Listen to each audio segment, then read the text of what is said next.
ಕರ್ನಾಟಕದ ವಿಜಯಪುರ ಜಿಲ್ಲೆಯಲ್ಲಿನ ಒಂದು ಚಿಕ್ಕ ಗುರುತಿಸಿಕೊಳ್ಳದ ಹಳ್ಳಿಯ ಹೆಸರು ಚಟ್ಟರ್ಕಿ.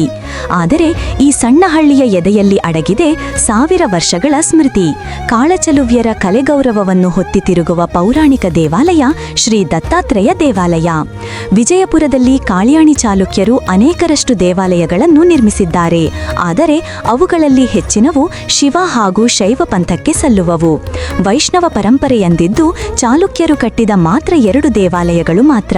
ಇಂದಿಗೂ ವಿಜಯಪುರದ ಶ್ರೀ ನರಸಿಂಹಸ್ವಾಮಿ ದೇವಾಲಯ ಮತ್ತು ಈ ಚಟ್ಟರ್ಕಿಯ ಶ್ರೀ ದತ್ತಾತ್ರೇಯ ದೇವಾಲಯ.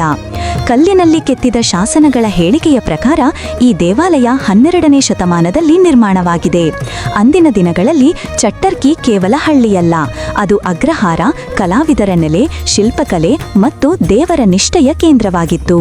ಇಂದಿಗೂ ಈ ದೇವಾಲಯದ ಶಿಲ್ಪ, ಕಂಬ, ಜಾಡು ನಮ್ಮ ಪೂರ್ವಜರ ಶ್ರದ್ಧೆ, ಕೌಶಲ್ಯ ಮತ್ತು ನಂಬಿಕೆಯನ್ನು ಹೊತ್ತಿದೆ. ಸಾವಿರಾರು ವರ್ಷಗಳ ಇತಿಹಾಸವನ್ನು ಹೊತ್ತಿರುವ ಚಟ್ಟರ್ಕಿಯ ಶ್ರೀ ದತ್ತಾತ್ರೇಯ ದೇವಾಲಯ ಇದು ಕೇವಲ ದೇವರ ಮಂದಿರವಲ್ಲ, ನಮ್ಮ ಸಂಸ್ಕೃತಿ ಉಳಿಸಿಕೊಂಡಿರುವ ಶಿಲಾಮಯ ಗ್ರಂಥ.